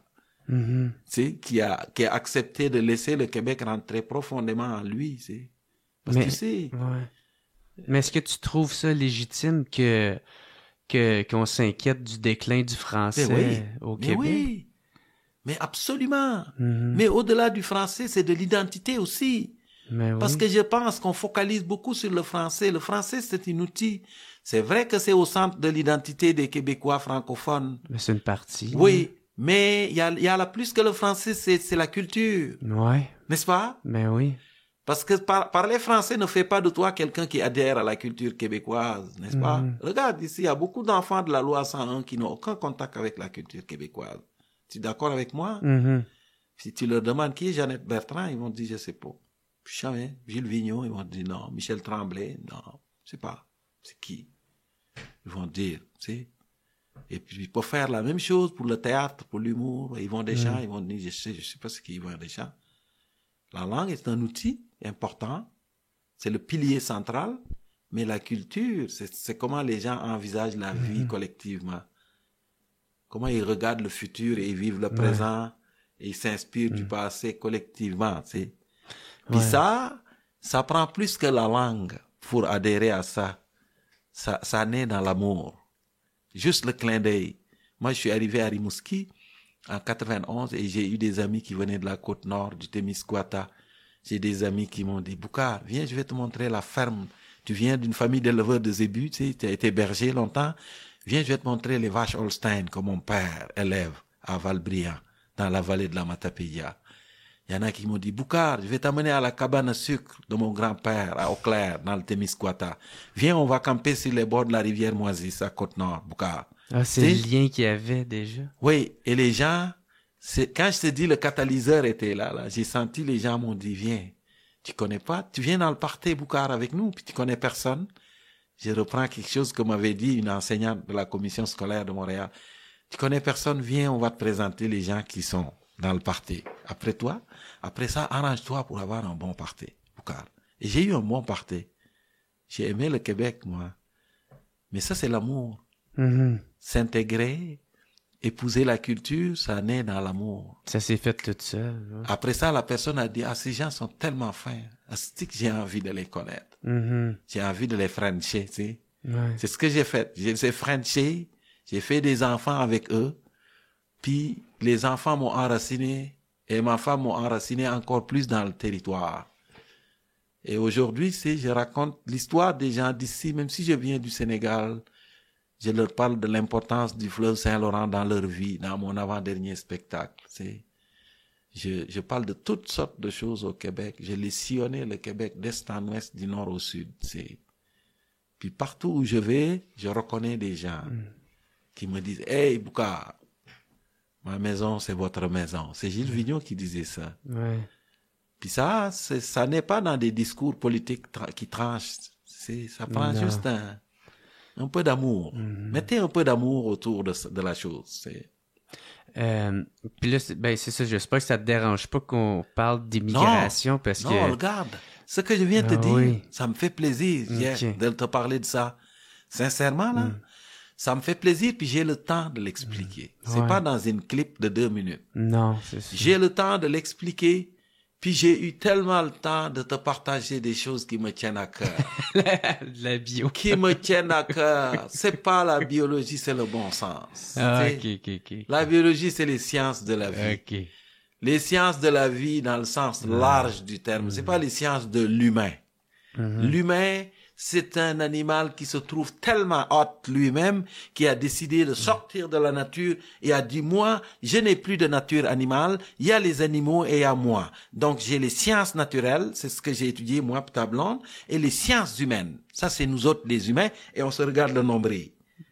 Et on s'autocongratule et on regarde des choses qu'on a dessinées à je ne sais pas combien d'années, un tableau d'une femme dans un coup, et on est là-dessus, puis on s'admire. Puis on se félicite en disant c'est extraordinaire ce qu'on est capable de faire. Ouais. Regardez ce qu'on a fait avec ce dessin-là. Tu sais? Ouais. Ce dessin est significatif. Mais regarde le bourdon, regarde une coccinelle, regarde un écureuil. OK? Même si vous les détestez, regardez les rats, même le rat.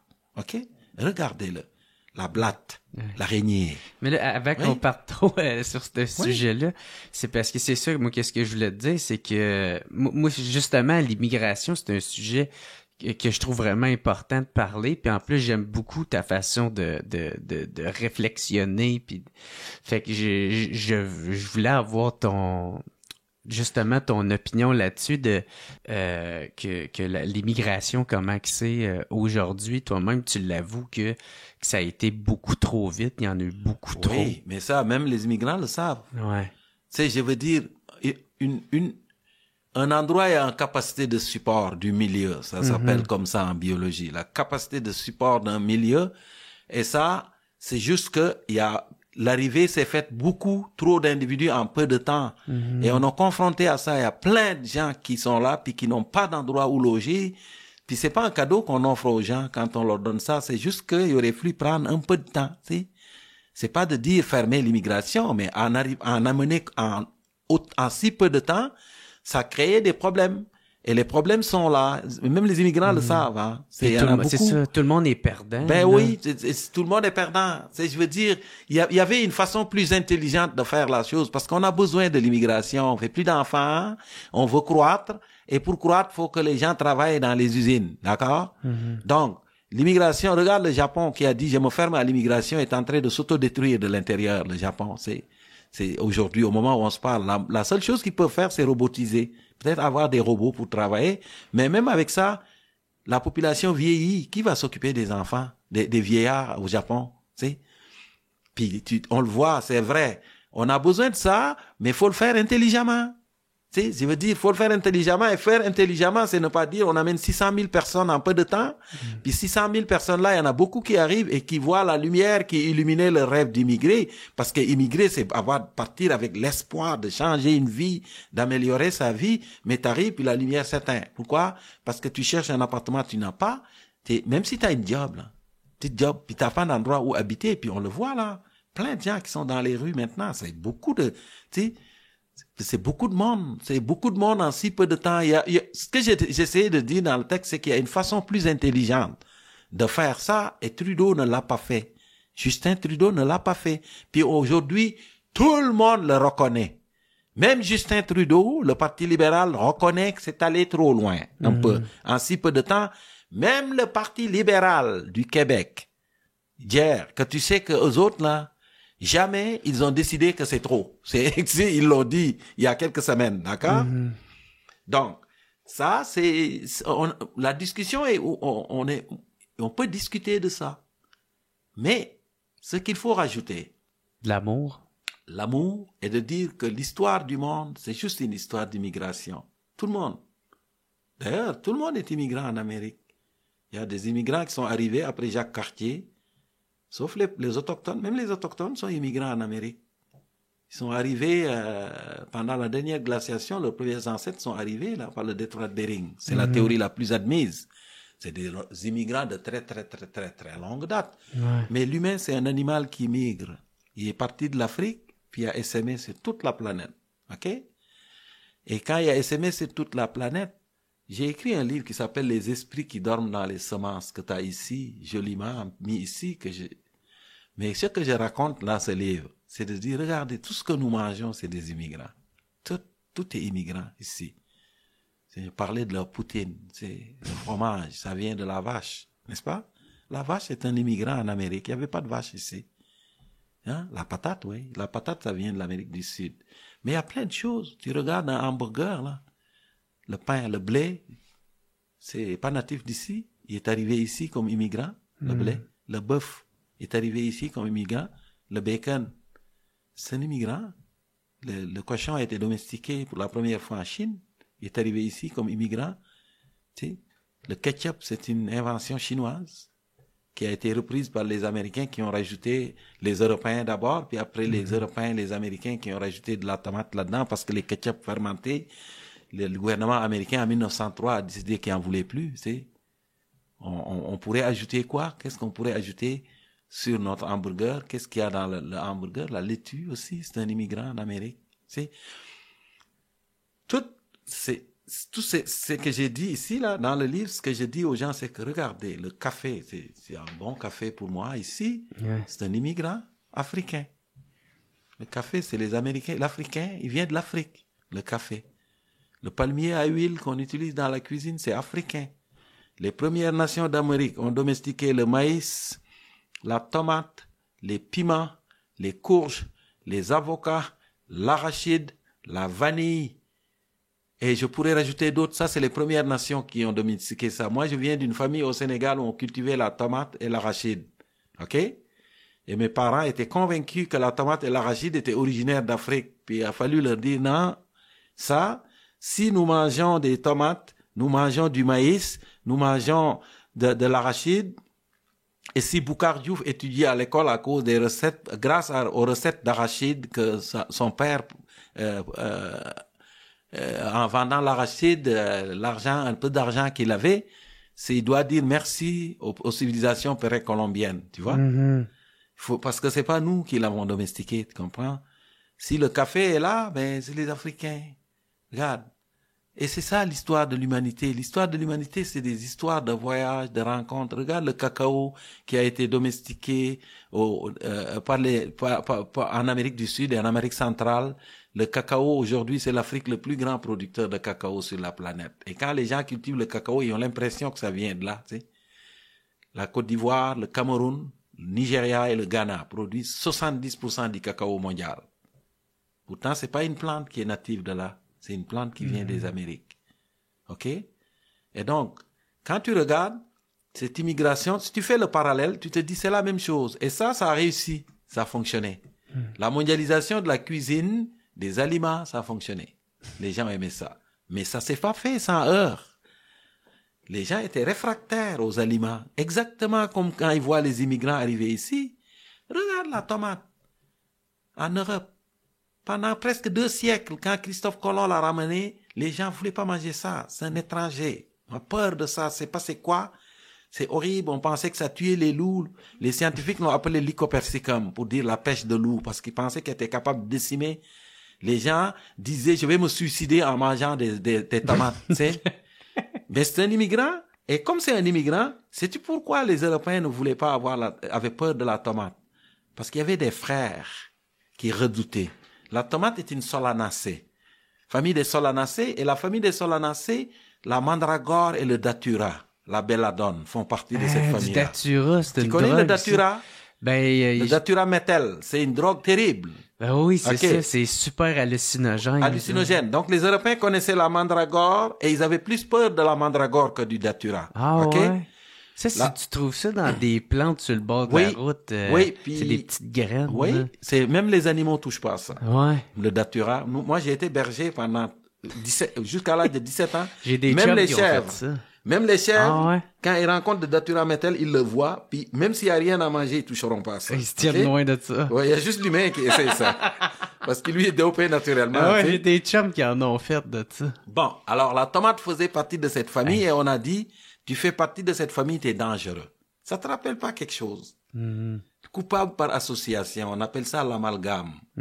Regarde la patate. La patate, il y a les Irlandais qui l'ont aimé et les Allemands quand c'est arrivé en Europe des Amériques.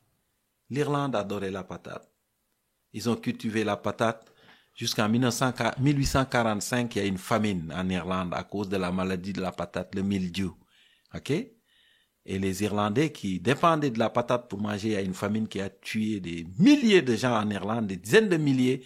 Les Irlandais sont partis en exil à cause de ça. Sont arrivés à Grosse Hill ici. Il y a eu des milliers de morts à Grosse Hill chez les Irlandais à cause du typhus, de toutes les maladies qu'ils ont attrapées dans les bateaux, c'est à cause de la promiscuité. S'il y a un défilé de la Saint-Patrick à Montréal, c'est à cause de la maladie de la patate en Irlande. Et la patate, c'est un immigrant qui est parti d'ici, qui est allé en Irlande. Les Irlandais l'ont aimé. Les Français ont dit, on touche pas à ça. C'est une plante épouvantable. Ça rend fou. Ça donne la lèpre.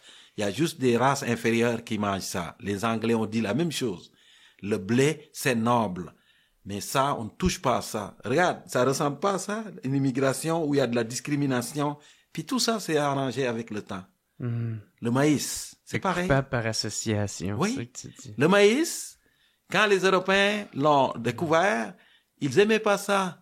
Ils ont trouvé que c'était un blé de mauvaise qualité. Ils donnaient ça à leurs chevaux. Alors que les civilisations précolombiennes, certaines déifiaient le maïs.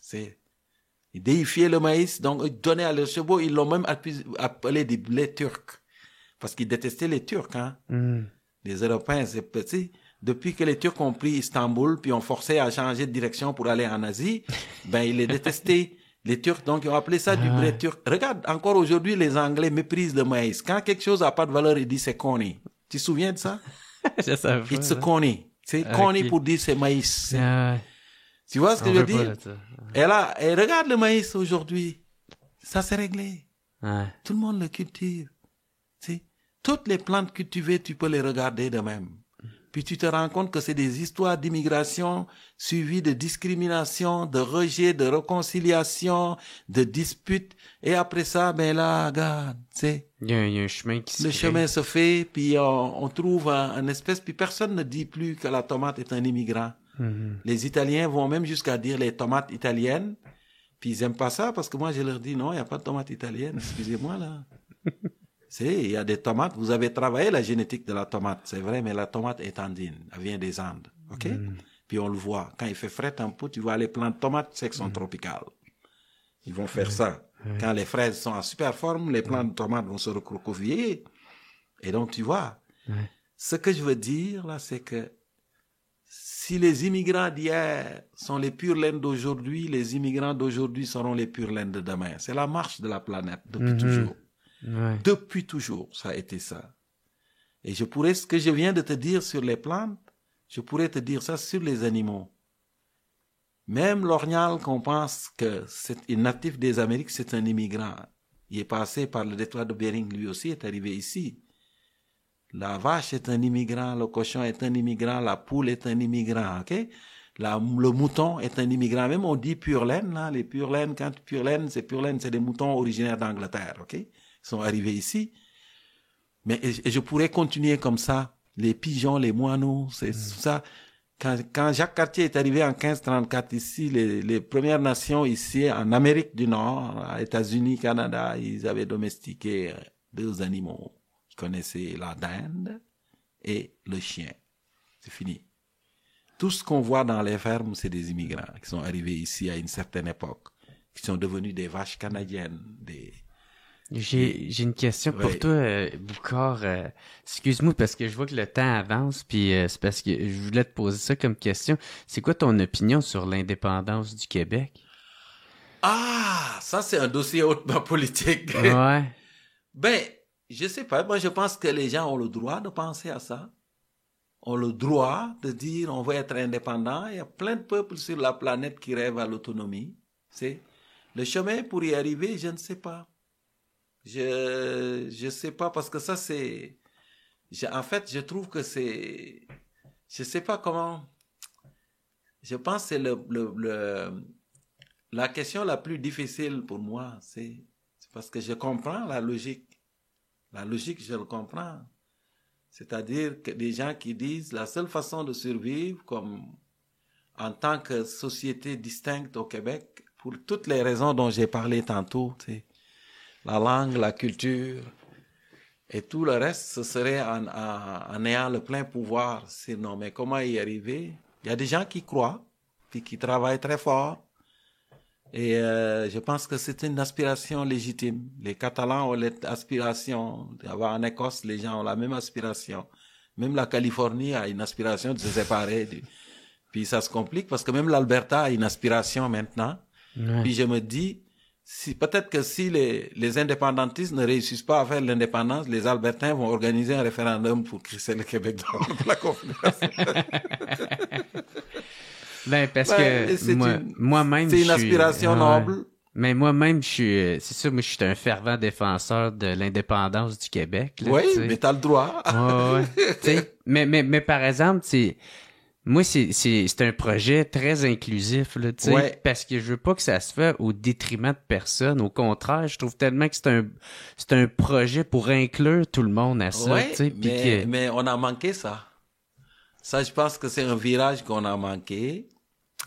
Ce que je veux dire, c'est que au tout début, j'ai l'impression qu'il y a quelque part dans le passé, un passé lointain que moi je connais pas parce que je suis arrivé ici après, où on a manqué ce virage-là. C'est ce virage de dire c'est un projet qui additionne. C'est les Catalans, quand tu regardes leur indépendance, il y a beaucoup de gens qui viennent d'un peu partout, qui adhèrent à ça. Ici, c'est beaucoup plus difficile. Puis moi, je sais pas comment on va faire vraiment. Je sais pas vraiment comment on va réussir à faire ça sans additionner.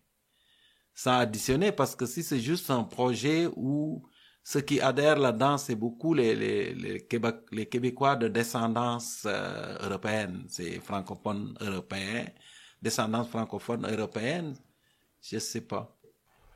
J'ai aucune idée, c'est un dossier politique. Moi, ce que je peux dire, c'est que je peux comprendre pourquoi les gens le font, parce qu'ils le savent. Ils regardent, ils sont capables, ils se souviennent du passé, ils vivent le présent, puis ils regardent dans le futur, puis ils voient dans le futur que c'est pas rose, ok? Ça, tout le monde le sait, hein?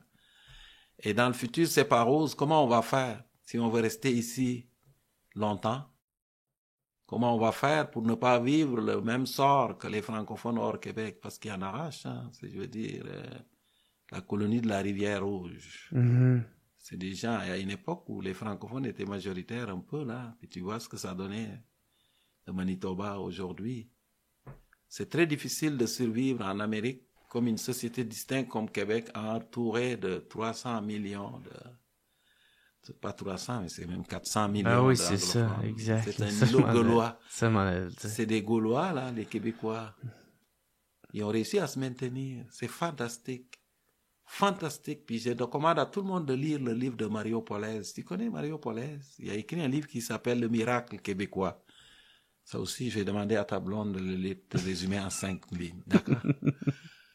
C'est juste de voir comment quand même des gens francophones ont en Amérique une autre façon de voir la vie, complètement différente de tout le reste des Amériques.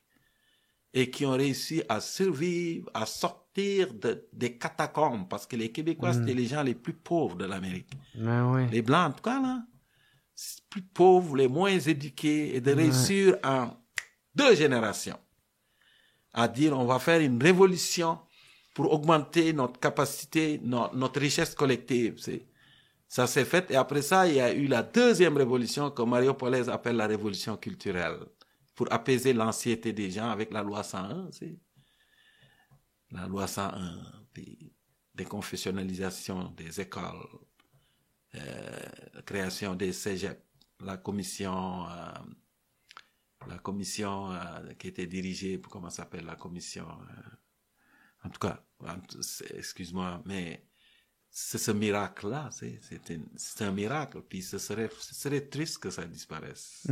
Moi, je ne viens pas d'ici, je suis un citoyen québécois complètement enraciné dans ce territoire, puis je trouverais triste que tout ça disparaisse, parce que on va se retourner pour dire, asti qu'ils avaient construit une société qui était meilleure que ce qu'on a maintenant. C'est ça que les gens vont dire dans le futur. Je suis convaincu de ça. Une société où les gens payent beaucoup de taxes pour que les gens aillent à l'école, toute la gang, aller au cégep, payer, avoir... Tu sais, les écoles publiques étaient fantastiques à cette époque-là. Moi, quand je suis arrivé, maintenant, il y a une petite baisse, mais il reste quand même que c'est des bonnes écoles, la grande majorité. Tout ça, on va à l'école, la santé pour tous. Et les gens disent, OK, on paye des impôts pour ça. On est prêt à payer jusqu'à 50% de notre salaire en impôts pour qu'on puisse entretenir tout ça, pour que tout le monde soit bien, parce que tout le monde était pauvre égal à l'époque, avant. Comme tout le monde était pauvre égal, au Québec, on a construit quelque chose en disant, de toute façon, toi aussi, tu peux redevenir pauvre. Donc, tu as intérêt à mettre de l'argent pour que les autres qui ont moins de chance que toi puissent vivre. Puis moi, c'est un modèle qui m'a touché beaucoup, beaucoup. Ce serait dommage que ça disparaisse. Est-ce que t'es un peu indépendantiste? Ben, je sais pas. C'est une question très personnelle. Mais moi, la sauvegarde de l'identité des gens d'ici me préoccupe beaucoup. La sauvegarde de la langue, la sauvegarde de l'identité, la sauvegarde des particularités du Québec me préoccupe beaucoup. Je ne suis pas un membre d'aucun parti. Aucun parti, ni à gauche, ni à droite, ni au centre. Je regarde tout ça avec détachement et je l'analyse avec juste, des fois, le regard d'un Africain qui regarde sa société d'accueil, et de temps en temps, je rentre là-dedans et je regarde ça avec les yeux de quelqu'un qui est arrivé ici et qui regarde la société de l'intérieur. Mais c'est ça. C'est ça ma réponse. Est-ce que tu aimerais faire de la politique à m'amener? Non. Non. Non, la politique active, non. La politique, j'en fais. Parce que tous ces sujets-là dont tu me parles, je réfléchis là-dessus. Puis des fois, j'écris là-dessus. Ouais. Puis je le Je trouve partage ça avec super les gens. pertinent, moi. Des fois, je le partage avec les gens aussi. Mais faire de la politique active ou militer dans un parti, j'ai jamais fait ça. Je ne l'ai pas fait. C'est pour garder cette liberté. Les gens je pense que tous les Québécois savent que j'ai une sensibilité nationaliste. Ça, je pense que tout le monde le sait. Mais mon nationalisme, ma façon de le voir, c'est beaucoup à travers ce que je viens de te raconter. C'est la sauvegarde d'une société qui était formidable, qui l'est encore, mais que je regarde dans le futur, puis je me dis, est-ce qu'on va pouvoir garder ça? C'est plate. C'est plate qu'on arrive à chacun pour soi. Puis on s'en va là, on le voit là. Ben c'est ça, là, ça s'enligne pour ça en ce moment. On s'enligne pour ça, puis on a vu ce que ça a donné aux États-Unis. Les gens, le bien commun n'existe pas. Imagine une société d'État comme Hydro-Québec. Moi, ma façon de militer, c'est beaucoup ça. C'est de poser un regard sur ce qui se passe chez Hydro-Québec, puis de pondre des textes là-dessus en disant, ben non, là, faut pas qu'on brade là cet héritage de la Révolution tranquille, qui est l'héritage le plus significatif de la Révolution tranquille. On ne peut pas brader ça. C'est impossible. Puis moi, j'écris. J'ai dit à Logo, tu peux pas faire ça. L'histoire va te reconnaître comme celui qui a détruit le plus grand héritage de la Révolution tranquille. Si vous vous engagez dans une voie de privatisation d'Hydro-Québec, ce serait épouvantable. C'est ma façon de militer. C'est ma façon d'exprimer mon nationalisme, ma façon d'exprimer aussi mon attachement à ce qui a été construit ici, sans faire de la politique. Sans faire de la politique où on dit t'es-tu un nationaliste ou un indépendantiste ou un fédéraliste. Non. Je me donne le droit de critiquer ce qui ne marche pas. Puis je me donne le droit aussi de dire que ce qu'il y avait ici, ce serait dommage que ça parte. C'est maintenant pour le choix qui va permettre de préserver ça, je laisse ça aux politiciens. Je le laisse. Mais quand il y a quelque chose qui me dérange, je le dis. Voilà. Hey, Boucard Diouf. Ah! Ça a été trop vite. Si j'avais plein de questions, je voulais te parler. Ah ben, mais voilà. mais quand même, on a abordé beaucoup de choses. Ah ouais. Puis je ne pense pas que j'aborderai, je trouverai le moyen d'aborder ça ailleurs, que tout ce que j'ai jasé avec toi. C'est fantastique, là. C'est ça que le podcast offre, que les autres n'ont pas. C'est le temps. C'est le temps d'élaborer sur des sujets, puis moi, je trouve ça fantastique. Hey, merci beaucoup. Puis là, il y a mes commanditaires, procafetière.ca, puis les cafetières Bellucci qui t'offrent un cadeau, et c'est le sac de grains de café du podcast. Voilà. Officiel. Ouais, non, c'est pas les grains de café du podcast, c'est des grains de café d'Éthiopie. Ouais, c'est ça, galoto, voilà. Là. Garde tes connaissances. Mais pour c'est toi, magnifique là. pareil. C'est un beau mélange, tout ça beau. Tout le design est très beau. Ouais, il est cool, hein? Ouais, c'est magnifique. Fait que c'est ça, il t'offre ça comme cadeau. Voilà, c'est Puis, très fin. Il y a aussi, c'est ça, ton livre qui vient de sortir, hein, Ces esprits qui dorment. Dans les semences. Dans les semences. Ouais. Puis, c'est ça vient de sortir. Ouais. Disponible tout partout aussi. Ouais, exactement. Il est en librairie partout. Puis ma réflexion sur le rire, qui s'appelle ça que la vie doit au rire. Faut qu'on rit moins. Puis là, t'es-tu encore en tournée avec ton spectacle? Ouais, il me reste quand même une quarantaine, peut-être une trentaine de dates là. Je sais pas, je regarde pas, mais je suis en tournée avec Nomo Sapiens. OK. Pour ce que ça intéresse.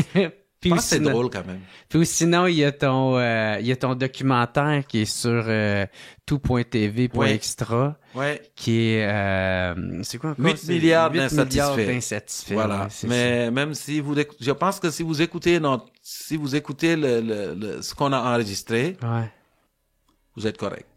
Ça fait très résumé. Hey, encore une fois, gros merci beaucoup. Merci mon jeune frère. Merci beaucoup. C'est super apprécié. Merci beaucoup tout le monde d'avoir écouté. On se revoit la semaine prochaine. Bye.